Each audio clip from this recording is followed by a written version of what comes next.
Welcome to the Z Files. Why did I call these YouTube blogs Z Files? Because most people who know me know that I speak to, dialogue with someone on the other side who we call Z, short for Zoroaster. So that's one reason. And also because I realize that these are Zoom calls. So double Z as far as that goes.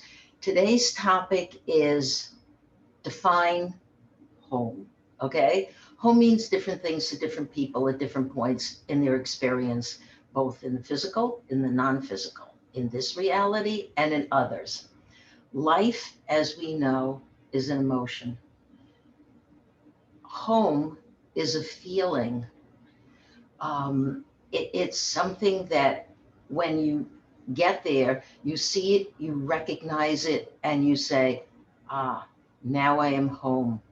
Most of us are drawn to the sea, to live near the sea, the water, the serenity of it all, mixed with the other elements of nature that remind the soul that there is another home, the home from which source, creation, whatever word you want to use, we all originate. I used to draw this image for my students. Here was the circle in the middle that was the source, okay? And emanating from the source are these zigzag lines. They could be going in, they could be going out. But at the end of the day, when I finished doing this, it sort of looked like a sun, because a lot of people think the source of creation is a white light or the sun or something similar. But it also looks like sperm and egg. And sperm and egg are creation. Okay, so home for all of us, we are little soul sparks that come out of a soul consciousness. Okay, we do exist in a simulation, but it is created by a soul consciousness that, of course, is non-physical. We come out of that and we start to experience everywhere. We're not just, you're not just you, I'm not just me. We're very multidimensional. We have different experiences. Sometimes they bleed into this one. So we say, oh, I see a past life, a future life, something else I'm experiencing when I do work out of body, whatever. Leave everything open. Anything is possible. But here in this physical reality called planet Earth, which is our temporary home, it's not a permanent home, but for now, we will experience and play all our games in this Earth place, okay? And I think it is today. I think it's also World Earth Day. But this is who we are. This is why we're here. And we seek a place we align our consciousness grids with that we can call home. Different strokes for different folks. We all have different things we have to do. I've met a lot of people who tell me, I'm not from Earth. This is not home. I've never adjusted to here. I just like flounder around. What am I doing? Where am I going? That's their journey. Other people are lucky enough to bring some meaning and definition and depth into this, because as the eternal, once you come into this physical body and you become eventually, even some teenagers, why am I here? That's the eternal question. Why am I here? What is the message? What am I doing here? And so you go out and your soul seeks what they call a greater purpose, whatever that could be. And I can't tell you now, the most commonly asked questions by my clients, when they come for readings, is tell me who I am, why I'm here, and what's going on, and where's the planet going. And yes, we talk about their personal issues, but they want bigger issues. They want to know. They know that there's something greater going on than whatever they're programmed to do here in this multi-dimensional biogenetic experiment in linear time. So they asked me the same questions. Nobody asked me really about their home per se, unless they're selling a house and buying a house, and then they'll tell me, here's the house I need to sell.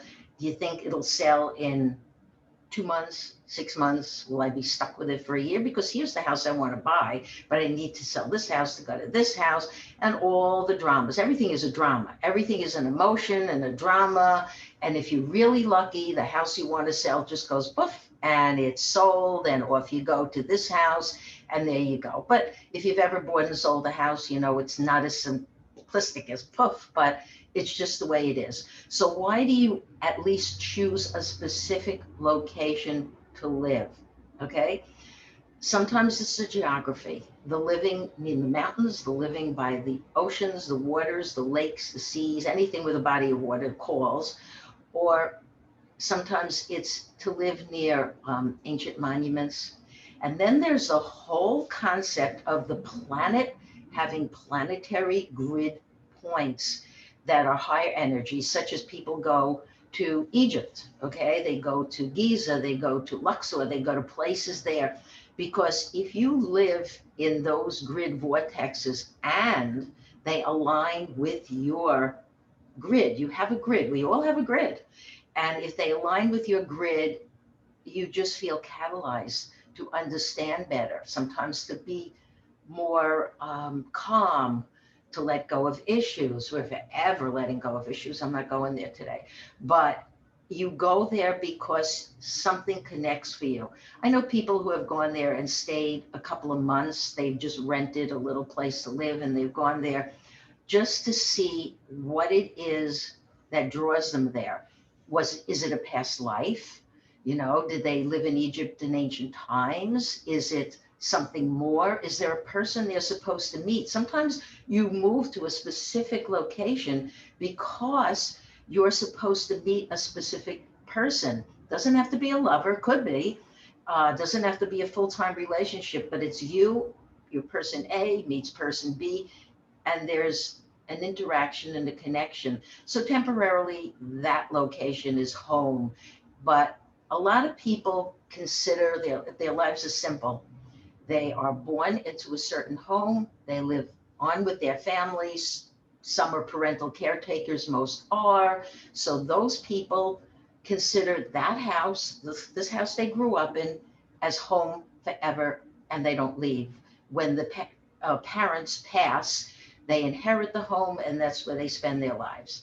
Often wondering, why wasn't I the sibling who went out in the world and got married and so on and so forth? Not their programming. It's all about your programming. Some people also move, of course, because of career. And, you know, you have to go to work, you have to live in a certain area. So you move to that area. Although during COVID, what people discovered about home, especially if you live in a city, is that you can do your work from home. So why live in a congested apartment and pay thousands of dollars in rent when you can have a nice, big, beautiful home and enjoy yourself, and your kids can enjoy themselves? And that's another reason, you know, that jobs and the job shift. That's one thing that really, the only thing maybe that came out that's good from COVID is that you can work from home. And that's a biggie for a lot of people, but we'll do that another day. So, you know, there's a lot of reasons why you go, you know, to live in a certain place. I have read couples where, let's say, the woman, okay, I'll go with straight. The woman lives on the East Coast. The gentleman lives on the West Coast. They're two good people. They earn a good living. They're not looking for codependence or whatever, okay? They want to get together. They want to live together. They want to spend their time together. But she has family, he has family, then what? And they come to me and they go, you know, should I go and live with him or her, or how is that going to work out? Depending on your programming, it's not easy to pick up and move to the other person's home and their grid experiences and their friends and their family and their livelihood. It's not that easy to do. If your home tells you you belong on the other coast, this is not going to work. You can do a back and forth, long term, long distance relationship, spend weeks here and there together, but wherever your soul is meant to be, especially now that we're detaching from the grids, that's where you're going to be. There's no question about it. So that's why I don't always encourage long distance relationships, because it's like one person will say, listen, I can't pack up and leave now because my parents are elderly. I have to take care of them. My children, I'm divorced. My children live here. I can't leave. And there's this, it just goes on and on. You know, we're back to, okay, different dramas, this is different scenarios. So before you jump into a long distance relationship, meaning when you go to see the person, it has to be planned. You just can't call up and say, hey, would you like to have dinner tonight? So let's say more than a 2 hour drive. How's that sound for long distance? Okay. Something that needs to be planned. You're not going to just make impromptu plans. That's, you know, that's another thing, another reason why you have to decide where you want your house to be. Now, you're going to buy a house, okay? It's beautiful. The realtor is going to tell you every positive thing about the house. You're going to walk into the house with alone or with a partner, whatever you need to do. And no matter what it looks like, even if it's a dump, you're going to feel this is home. And your partner may say, this is not home. We got to put $100,000 in. We might as well just knock it down and rebuild it. There's something either about the property or the home that calls you there. And that's where you are going to be. And that's where you need to be. I mean, you may walk into a home and say, what a lot of my clients say, the energies in this home are off the wall.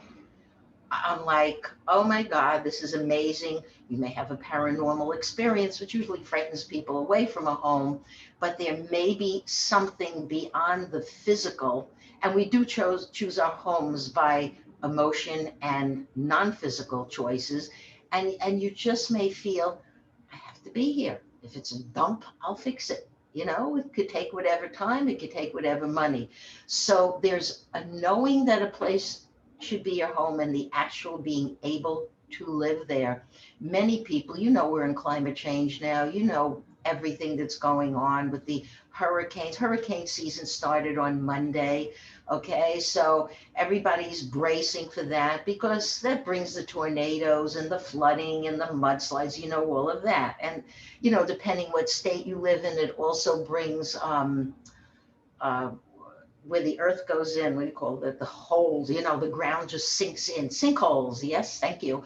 Anyway, it's very hard to know what to do about all of this. You got to go where you're supposed to go, and you got to follow the dots. If you truly is free soul, truly into the free soul experience, then you don't care if you have a home or not. You got your backpack, you got your credit cards, you got your passport, and you will spend whatever time you need exploring sacred sites or just other countries because they feel like this is a good experience. And you're just seeking and looking and seeking. And then sometimes you come back to whatever is your home and you go, oh my God, I felt so amazing in this country. The spiritual energy just took my breath away. The sacred sites were mind blowing. But remember, you were on vacation and you weren't living there. So please keep that in mind when you're thinking, gee, maybe I want to move to this country or that country or whatever. We do live in very tenuous times. This COVID thing, we're all kind of on hiatus with COVID right now. COVID seems to be, you know, there's people who are vaccinated and it's those numbers are growing. So we feel we can get out more and we can enjoy life more. And that's all cool. That's really great. But you have to be very careful because we all know that there are mutations. Okay, so home is, as we get into summer season and wildfires and everything else, home is wherever. Don't be a pack rat in your home. Don't be the person who can't throw things away because if some climate change wipes everything out, what's the good of all of that stuff? You don't need it anymore. You know, you want to take a storage unit, that could get blown away. Anything can happen. So if you're programmed for that, then they call it a mental illness where you're a hoarder, you can't let go of things. And they show pictures of hoarding where I mean, I just look, I wouldn't even walk in the door. That's how bad. I did have one client who invited me to his house. And as we walked in the door, he was a hoarder with a lot of emotional problems. And when we walked in the door, I said, oh, Mike, don't go in. I think your place has been ransacked. There may be a criminal in here. And he goes, no, this is how I live. And I was like, why did I agree to come to his house to do the reading? You know, it was like, oh my God. But I come from a place where everything in its place, an orderly mind, an orderly home, blah, blah, blah. Okay. So here we are. Okay. Um, when you're home, there is a feeling also, going back to feelings in this final closure, that this is where you belong. You are, at least for the time being, complete. You pack, you unpack, whatever. And then when it's time for you to leave the home, like let's say you want to downsize, the children are grown, they're gone, or the parents have passed and you don't want to live in the parental home and you want to sell it, okay?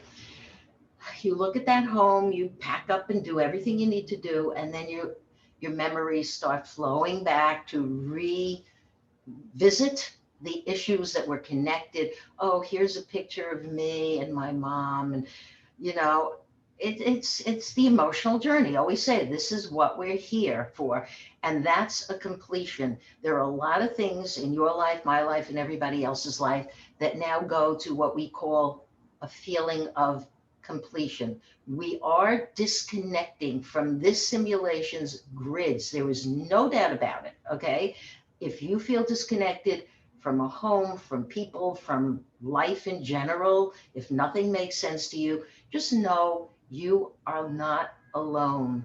Um, as we disconnect from the physical simulation, you will know that planet Earth too is also going through a process of disconnect, as is everything else that we believe is part of our reality.